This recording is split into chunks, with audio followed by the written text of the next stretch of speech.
Quiero invitarlo que por favor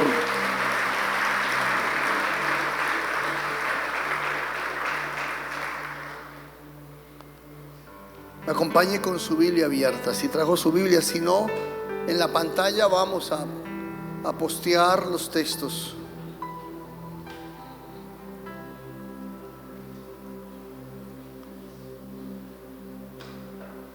La carta del apóstol San Pablo a los Efesios.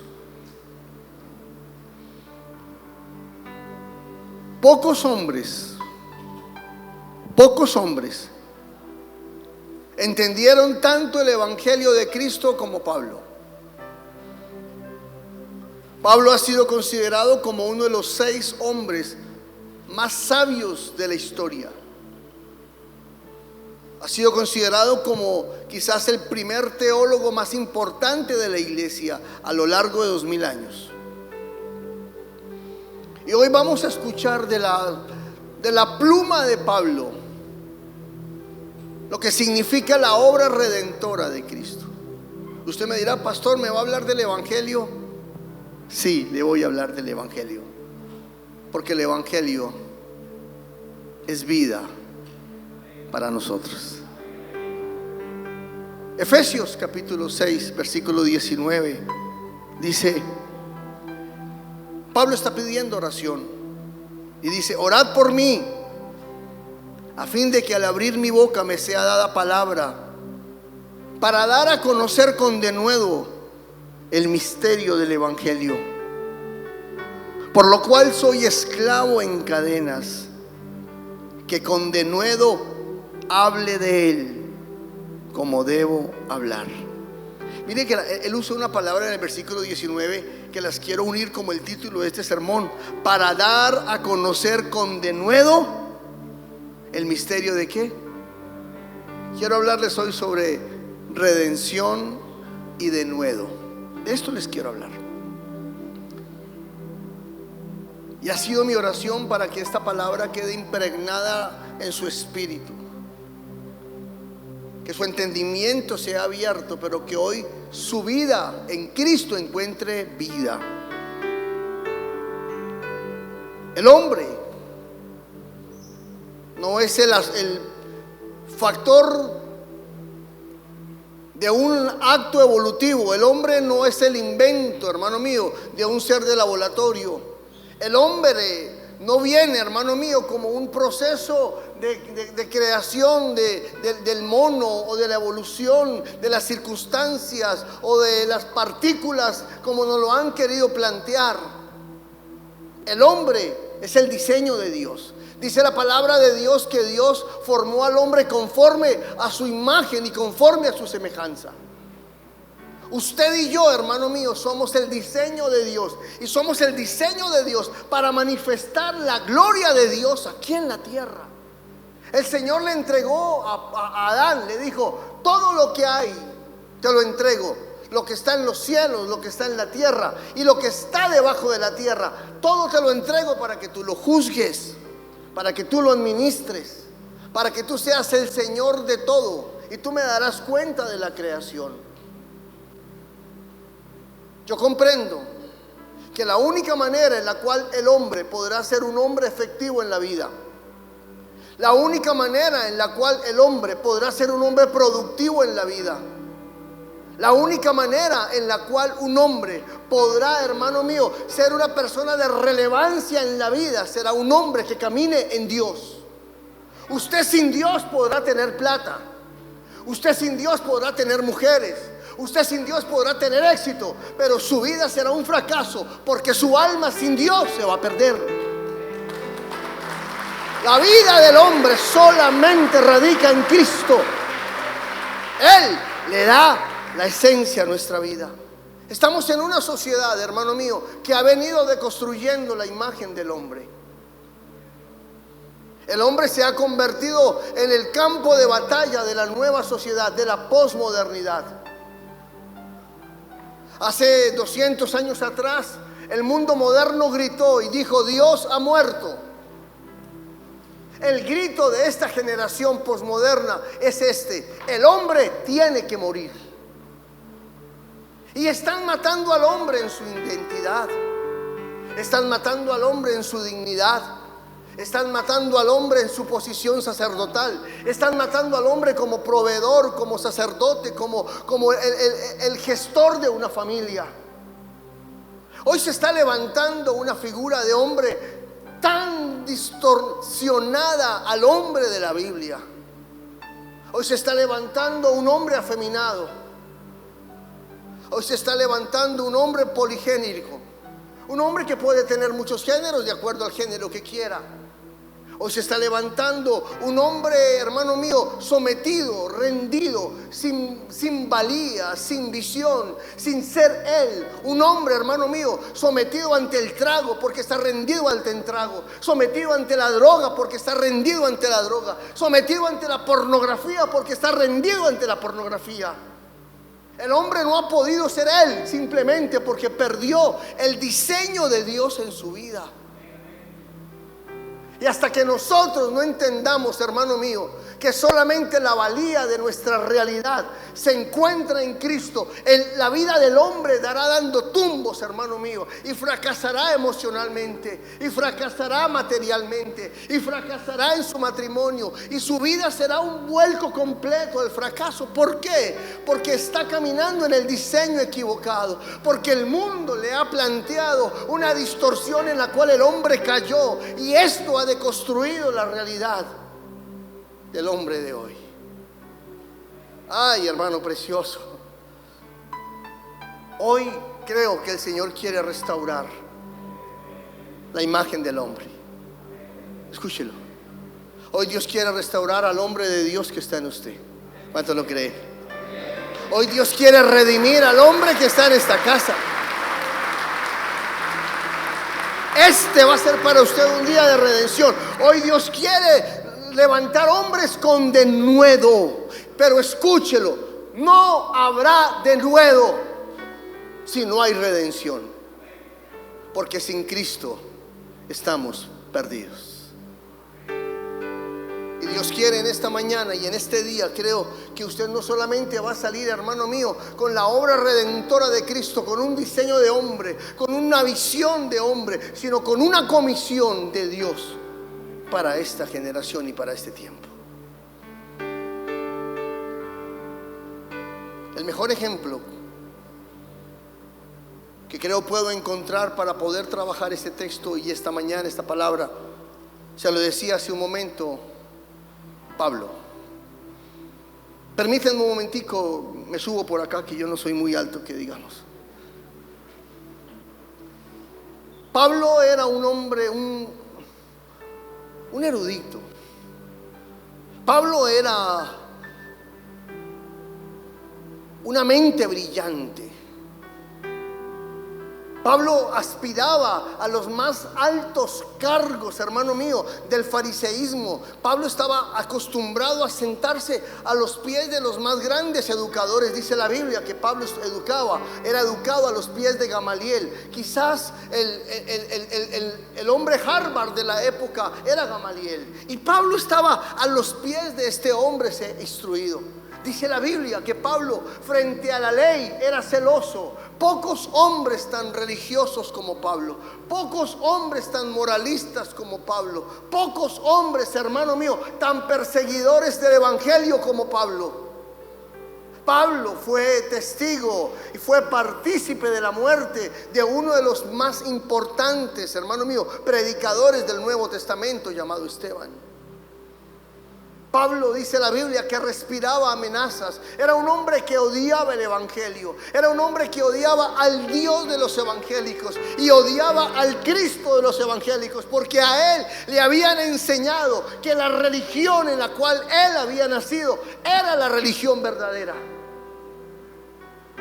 Vivimos en una sociedad donde la religión la heredamos. Vivimos en una sociedad, hermano mío, donde usted recibió la educación religiosa de sus padres y a usted no le gustó la religión de sus papás. Por eso en su vida ha habido apatía hacia Dios, porque usted nunca ha conocido a Dios desde la religión de sus padres, nunca. Y usted dice, si esto es Dios, yo no quiero Dios. Bueno, ese era Pablo. Y Pablo dijo: yo voy a perseguir a los evangélicos hasta donde más pueda, les voy a hacer cacería. Pidió cartas para ir a otros municipios o a otros pueblos, para que con estas cartas él pudiera entrar casa por casa y perseguir a los evangélicos y maltratarlos. Dice la Biblia que cuando iba de camino para Damasco, tuvo un encuentro tan impresionante. Escuche esto. Dice que él va caminando. La Biblia no nos dice con certeza si él va en un caballo o en un camello. Lo cierto es que dice que un resplandor del cielo a mediodía lo golpeó.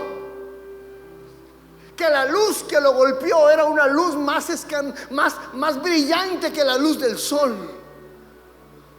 Y Pablo cae al suelo y escucha una voz que dice: Pablo, Pablo, ¿por qué me persigues? Y dice la Biblia que Pablo quedó ciego y pregunta: ¿quién eres, Señor? ¿Qué quieres que haga? A Pablo lo toman de la mano y lo llevan a una calle, en un barriecito de Damasco. Y allí Pablo dura 3 días con una ceguera en sus ojos, con una escarcha y escama en sus ojos. Y allí el Señor empieza a hablar con Pablo y le manda un mensajero llamado Ananías. Y Ananías coloca las manos sobre Pablo y le dice: Pablo, el Señor me ha enviado porque tú eres instrumento útil para Él. Y tú serás un predicador del Evangelio y te darás cuenta cuánto te costará servirle al Dios de la vida.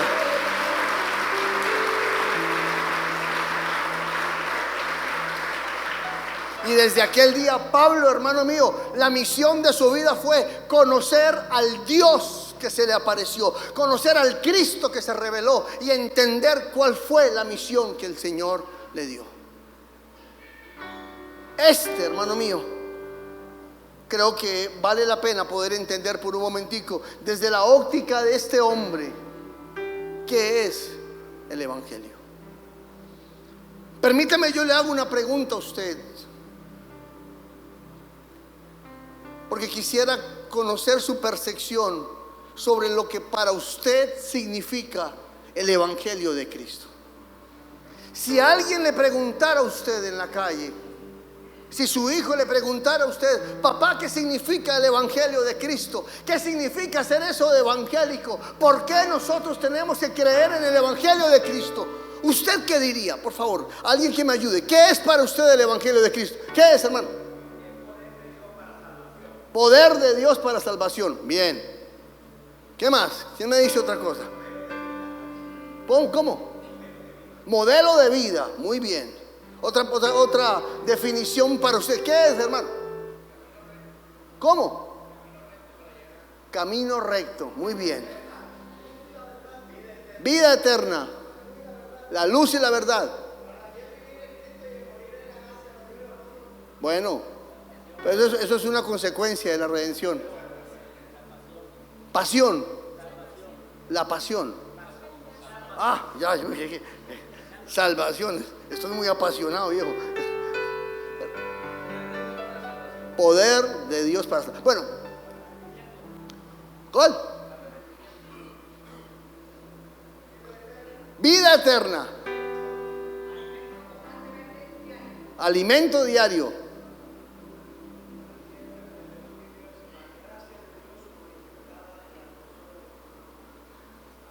El Evangelio es la gracia de Dios manifestada en Cristo. Bueno, todos dijeron cosas muy especiales, pero hubo dos definiciones que me llamaron la atención.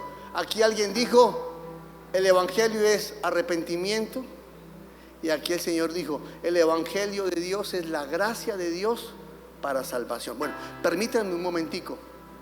Les voy a explicar lo que significa el Evangelio de Cristo. Váyase por un momentico conmigo ahí a Efesios capítulo 2. Efesios capítulo 2. La definición del Evangelio dice que el Evangelio son las buenas. ¿Las buenas qué? Las buenas nuevas, el evangelio son buenas noticias.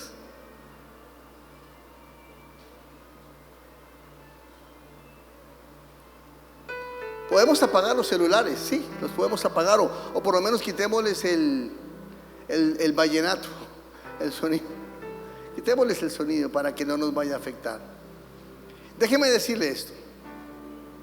El evangelio significa las buenas noticias, pero ni niños o caballeros. Si hay buenas noticias, es porque antes habían que malas noticias. Y a mí me parece importante que usted pueda entender esto. Usted solamente puede tener dos condiciones en su vida. Una de dos: o usted está redimido o usted está condenado. Una de dos. No hay campo intermedio. No lo hay. O usted tiene redención para vida eterna, o usted está condenado para una condenación eterna. Dígale al que está al lado suyo: no hay otro camino. No hay. O redención o condenación. Miren lo que dice, por favor, el apóstol Pablo en el capítulo 2, versículo 1. A mí este versículo, hermano mío, me ha partido el alma profundamente. Dice así: y Él, Cristo, os dio vida a vosotros cuando estabais ¿cómo? Repita conmigo: ¿cómo? Otra vez: ¿cómo? Muertos. El ser humano sin Cristo, ¿cómo está? Muerto. Muerto en sus delitos y muerto en sus pecados. Esta es la condición del hombre que no ha sido redimido por la sangre de Cristo. Y la pregunta que surge entonces es: pastor, ¿cómo así que muertos? ¿Qué significa la expresión muertos? Bueno, la palabra muertos en este concepto significa personas sin vida, personas sin esperanza, personas que aunque están vivos en su ser natural, están muertos en su espíritu. Y en el momento en que estas personas dejen de existir en la tierra, vivirán eternamente condenados sin Dios en el infierno. A eso se refiere el texto: muertos en nuestros delitos y en nuestros pecados. Yo no sé si usted alguna vez en su vida había pensado sobre la percepción de que usted puede ser un hombre muerto. Escúchelo. Y quizás en esta mañana a este lugar llegaron hombres muertos. Quizás en esta mañana llegó un hombre a este lugar con una profesión, con un trabajo, con un título, con un capital recogido, con sueños en su vida. Pero usted sabe en lo más profundo de su ser que su vida es una vida miserable. Usted sabe que su vida es una vida vacía. Usted sabe que su vida es una vida rendida al alcohol, rendida a los vicios, rendida a las mujeres, rendida a la prostitución, rendida a la droga, rendida a la pornografía. Y que usted es muy bueno quizás mostrando una fachada de lo que no es. Pero usted, cuando se mira al espejo, sabe lo que verdaderamente está frente a usted. Un hombre que aunque quiere tener vida, es un hombre que está muerto. Porque sin Cristo estamos muertos. Pablo creía, hermano mío, que había alcanzado el mundo con sus manos. Pablo creía, hermano precioso, que las cosas estaban funcionando perfectamente. Pablo creía que sus sueños y sus planes eran los mejores para realizarse como hombre. Cuando se encontró con Cristo, se dio cuenta que él era un ser que estaba muerto. El problema de la muerte, y es a mí lo que me impresiona, porque dice que la palabra, que él estaba muerto por causa de dos expresiones. ¿Cuáles? Delitos y qué. Si usted es abogado, usted sabe que un delito es una infracción de la ley, de la norma, y es algo que va contra la jurisprudencia. En este caso es algo que se está haciendo que va en contra de quién. de Dios. El apóstol Pablo está diciendo: nosotros los hombres que estamos sin Cristo, o las personas que están sin Cristo, son vidas que viven una vida de delitos. ¿Qué significa esto? Que constantemente están transgrediendo las normas de Dios, constantemente le están fallando a Dios, constantemente se están equivocando contra Dios. Y solamente hay una razón por la cual el hombre está muerto. Solamente hay una razón por la cual el hombre, hermano precioso, está en contra de la ley de Dios. Y la palabra dice que estamos muertos por causa de los delitos. ¿Y por causa de qué? El pecado. Esto del pecado es una locura. El primer hombre que hubo sobre la tierra, Adán, el hombre que había sido creado a la imagen de Dios, le apostó a vivir la vida sin Dios. Le dio la espalda a Dios y desobedeció a Dios. Y cuando Adán desobedece a Dios, el pecado entró al mundo por causa de Adán. Y en Adán todos pecamos. Toda la naturaleza se contaminó en Adán. El hombre en sí mismo tiene 4 problemas. Escuche esto. El primer problema que nosotros tenemos es nuestra condición natural. ¿Qué es nuestra condición natural? El pecado en el hombre es un asunto natural. Ojo con esto que le voy a decir. Escuche. Usted no es pecador porque peca. ¿A qué me refiero?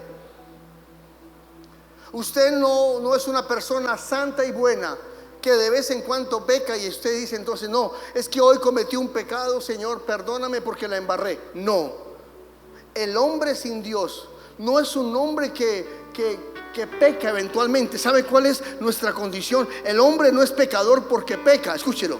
El hombre peca porque es pecador. Y a mí esto me impresionó. La condición natural nuestra, ¿sabe cuál es? Una condición natural inclinada siempre ¿a qué? Al pecado. Usted no tiene que enseñarle a un niño a pecar. Usted no tiene que enseñarle a un bebé a mentir. Usted no tiene que enseñarle a un niño a golpear a su papá o a sus hermanos. ¿Sabe por qué? Porque naturalmente ellos lo van a hacer. Porque la condición nuestra es una naturaleza pecaminosa que nos esclaviza en el pecado y siempre nos va a inducir al pecado. El problema del hombre con el pecado es que el hombre ignora que necesita redención. ¿A qué me refiero? El hombre cree que como está bien. ¿Sabe cuál es el pensamiento de nosotros como hombres? Nosotros decimos cosas como estas: el ron, cuando quiera lo dejo. Las mujeres, cuando quiera dedicarme a serle fiel a mi mujer, lo voy a hacer. Cuando quiera dejar la pornografía, la voy a dejar. Y el hombre cree que en sus propias fuerzas va a poder cambiar. Pero el hombre no se da cuenta que su problema no es un cambio de actitud. Lo que el hombre necesita es una nueva naturaleza, una nueva vida. Lo que el hombre necesita es redención. Y hasta que usted no entienda que usted necesita un redentor, su vida no va a ser diferente. Usted no va a cambiar, hermano mío, por fuerza de voluntad. Usted no va a cambiar porque cambió de ciudad. Usted no va a cambiar porque terminó con aquella que no tenía que estar. Escúchelo. Usted verdaderamente va a cambiar cuando reconozca y entienda que necesita un redentor para su alma, un redentor para su vida, un redentor para su familia.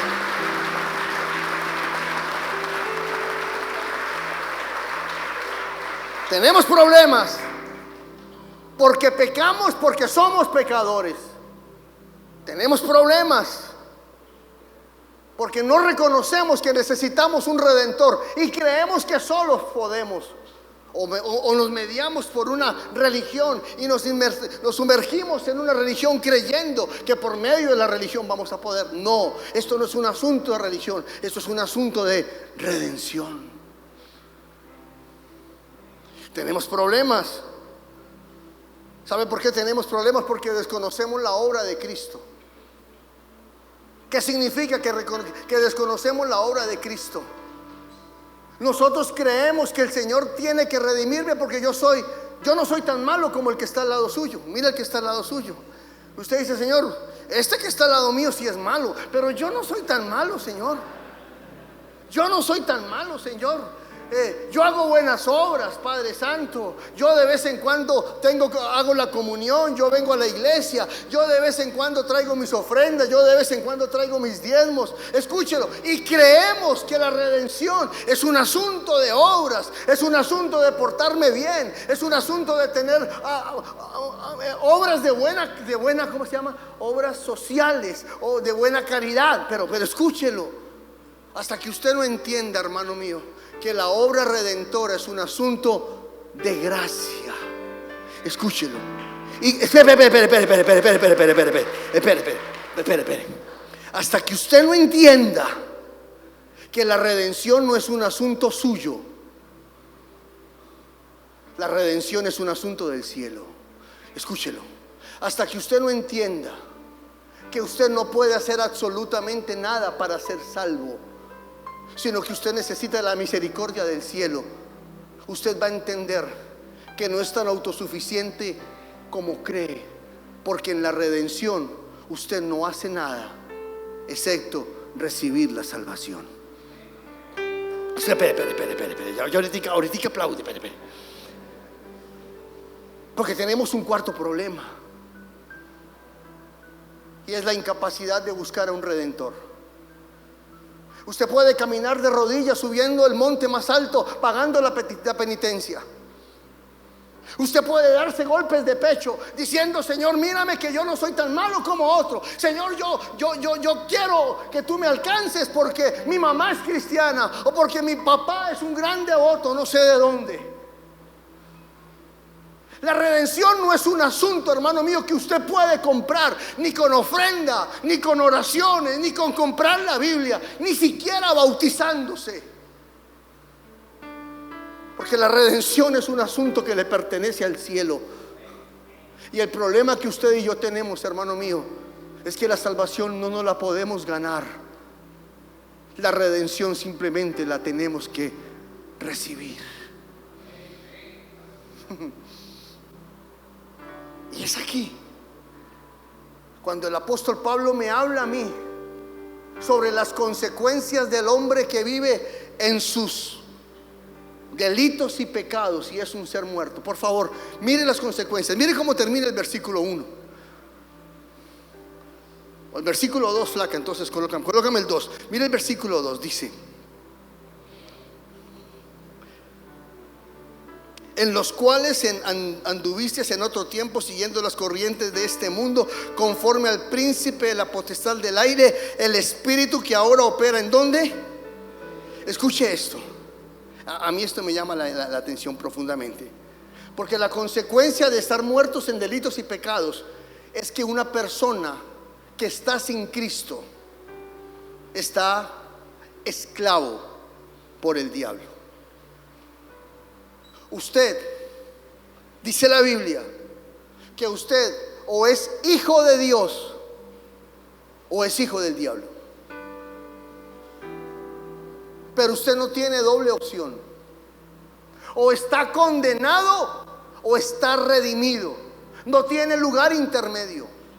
Y dice la Biblia que el que está muerto en delitos y pecados está siendo dominado por el príncipe de este mundo. Y el príncipe de este mundo te induce al pecado, te induce a lo malo, te esclaviza, te lleva, hermano mío, cautivo. Cautiva tu mente, tus emociones, tu cuerpo, cautiva tu economía, esclaviza todo tu ser. ¿Por qué? Porque perteneces, hermano mío, a un lugar donde el que reina ese lugar es el diablo. Y la Biblia lo llama el príncipe de este mundo. Por eso Pedro dijo que nosotros fuimos trasladados del reino de las tinieblas al reino de su Hijo amado en Cristo Jesús, por lo cual ahora somos reyes y sacerdotes, nación santa y pueblo adquirido por Dios.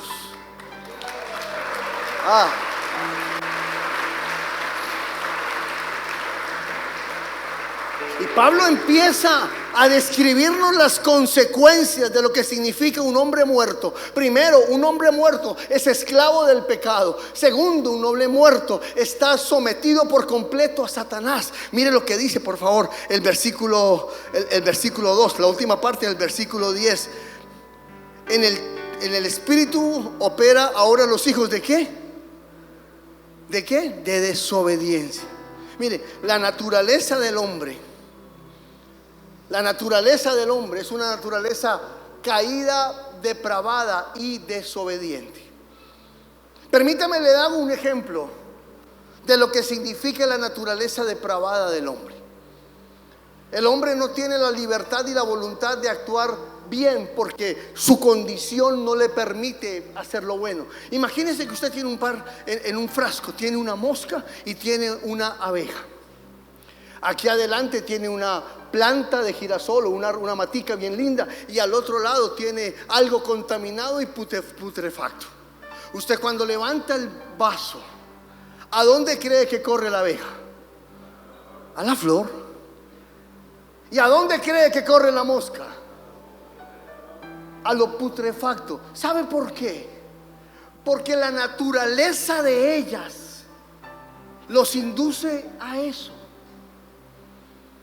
Nosotros, hermano mío, sin Cristo tenemos una naturaleza depravada que siempre nos va a llevar a tomar las peores decisiones. Hoy usted, algunos los trajeron obligados y amarrados porque usted tenía pensado irse a tomar ron o cerveza o aguardiente con sus compañeros, y quizás usted está diciendo: por darle gusto a mi esposa me voy a quedar aquí hasta mediodía, pero por la tarde me voy a pegar una borrachada tremenda. ¿Sabe por qué es eso? ¿Sabe por qué? Porque su naturaleza no quiere nada de Dios. Porque su naturaleza es como la mosquita, que cuando le dan libertad no corre a la casa de Dios, corre a lo que no agrada a Dios.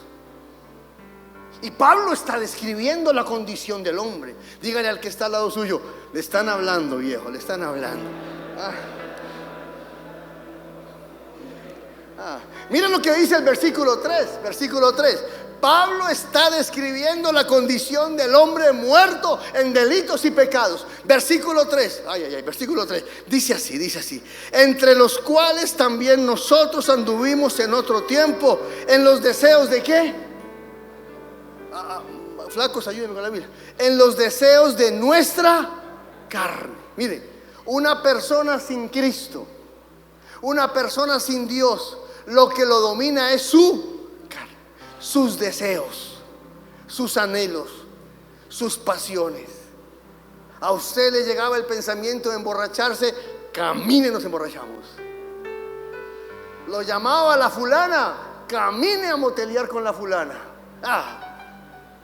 Le mandan el link de la página de pornografía, abramos la página de pornografía. ¿Por qué? Porque un hombre sin Dios siempre le va a dar gusto a su carne.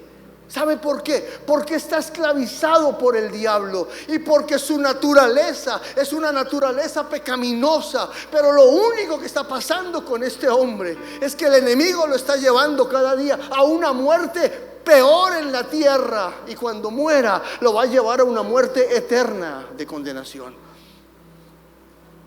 Esta es la descripción que Pablo hace de un hombre sin pecado. Sigo leyendo el versículo 3.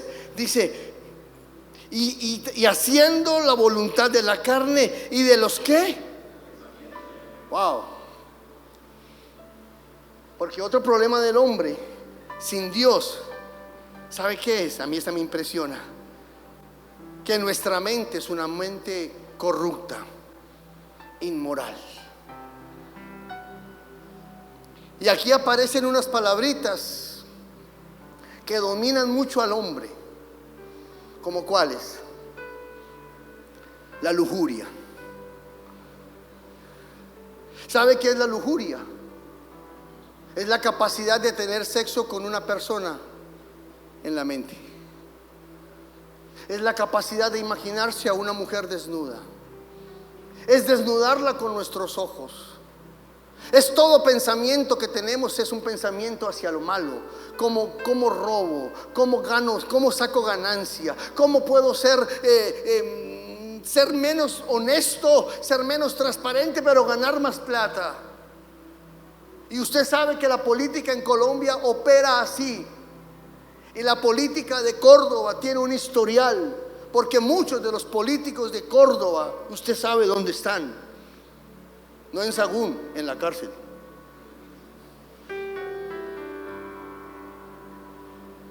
Porque la mente, escúchelo, porque el pensamiento del ser humano sin Dios siempre será a lo malo.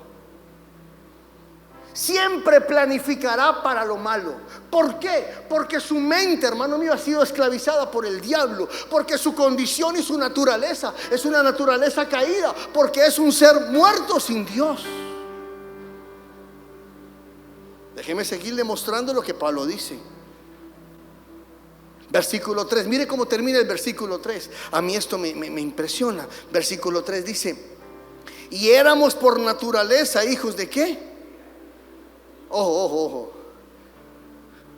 Y esto no tiene que ver con que usted tuviera un temperamento fuerte o que usted fuera muy colérico. No, éramos hijos de ira. Refiriéndose a quién? A la ira de quién. ¿A la ira de quién? De Dios. Alguien me preguntó un día: pastor, ¿yo por qué necesito ser salvo? ¿Salvo de mis pecados? Y yo le dije: no. La razón por la cual usted necesita redención no solamente es para ser salvo de sus pecados. Usted necesita redención para ser salvo de la ira de Dios. Porque todo el que esté sin Cristo va a sufrir eternamente el juicio de Dios. La razón por la cual necesitamos, hermano mío, redención es por causa de que somos hijos de ira si estamos sin Cristo. Y Pablo termina esta frase, hermano mío, diciendo: Él les dio vida a vosotros cuando estabais muertos. Hermano mío, le hago una pregunta. ¿Qué puede hacer un muerto? Dígame, ¿qué puede hacer un muerto? ¿Qué puede pensar un muerto? ¿Qué puede cambiar en su vida un muerto? Nada. Ante Dios, sin Cristo, nosotros somos seres muertos. Y quizás usted no se ha dado cuenta, pero está sentado junto a un muerto. Dígale al que está al lado suyo: ya entiendo.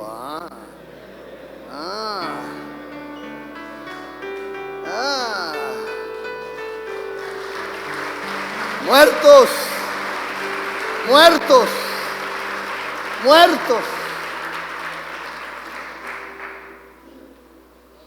Pero viene lo hermoso. Y aquí, hermano mío, permítanme tomarme unos minuticos para hablarle de este evangelio precioso de Cristo. Versículo 1, mire lo que dice. A mí me fascina ese texto. Y Él, ¿qué dice? Os dio vida. Repita conmigo: y Él. Ahora personalice esa frase. Diga: y Él me dio vida. Dígalo nuevamente: y Él me dio vida. ¿Cuándo te dio vida? Cuando estabas muerto en tus delitos y tus pecados. Ahora, escuche esto. Nosotros tenemos que entender que somos amados por Dios. El versículo 4 dice, miren cómo empieza ese versículo 4. ¿Cómo empieza? Pero Dios, escúchelo. La obra de redención empieza con el Padre. Juan 3:16 dice: porque de tal manera que amó. Escúchelo. Algo tan extraordinario que escribió Juan el apóstol dijo esto: Dios muestra su amor para con nosotros. No, él dijo: yo le amo primero.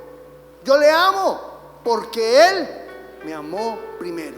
Y Pablo dijo: Dios muestra su amor por nosotros en que aun siendo pecadores, Cristo murió por mí. Usted tiene que entender esto, hermano precioso, que Dios a usted nos amó. Y dice el texto: pero Dios, mire esta frase, que es rico en ¿qué? Hermano mío, la misericordia de Dios a usted lo abrazó. ¿Me permite contarle qué significa la misericordia de Dios? La misericordia de Dios es esto. Hace un momento le dije que habían hijos de ira que merecían la muerte. Hace un momento le dije que habían hijos separados de Dios que solamente merecían la condenación. Pero imagínate, ¿cómo te llamas, flaco? Samuel. Imagínate que Samuel hizo cosas terribles, Samuel cometió delitos terribles. Samuel solamente se merecía el juicio de condenación, pero lo llama el juez eterno, lo llama el juez que tiene que dictaminar la sentencia, y le dice: Samuel, lo que hay para ti no es condenación, lo que hay para ti es misericordia. No te voy a dar lo que mereces, te voy a dar lo que no mereces, y eso se llama gracia. ¿Qué hizo Samuel? Nada. Dios a usted y a mí nos está mirando con misericordia, no porque seamos buenos, no porque seamos justos, no porque lo merezcamos. La única razón por la cual hemos sido vistos por misericordia es porque el Señor está viendo a Cristo en nosotros. Escúcheme. Ya quiero que dé un aplauso grande, pero espérese. ¿Sabe lo que hizo el Padre por usted? Mire lo que dice el capítulo 1 a los Efesios. Capítulo 1. Versículo 4. Colócame ese texto, flaca, porfis. Capítulo 1, versículo 4 dice, leamos desde el 3. Me parece que vale la pena leerlo desde el 3.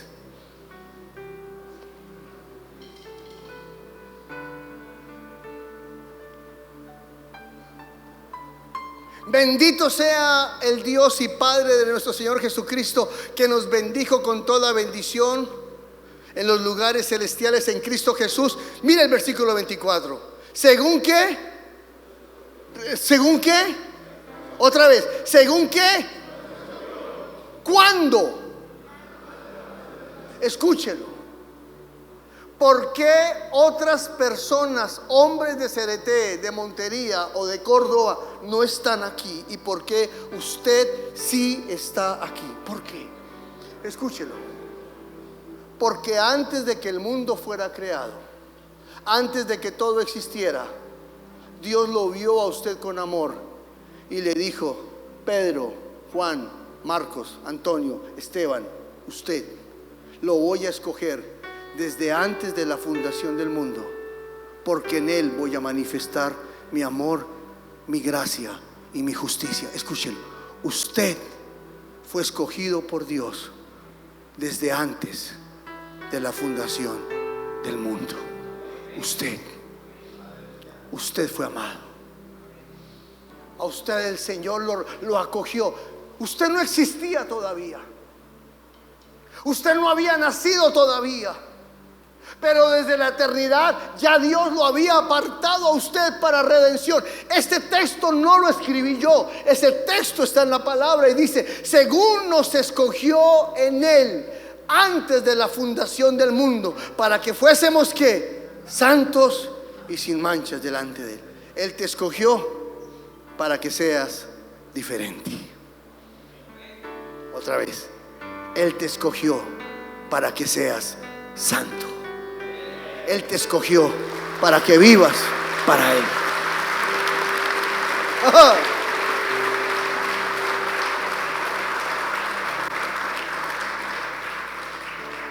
Pero ¿cómo estabas antes? ¿Cómo estabas? Muerto. ¿Y Cristo qué hizo? Te dio vida. ¿Y por qué Cristo me dio vida? Porque el Padre me escogió. Sigamos leyendo el versículo 5. Flaca, colócame el versículo 5. Hay una palabra, hermano mío, que es una palabra que ha generado mucha complicación, pero yo la leo porque está ahí. Aún estando nosotros muertos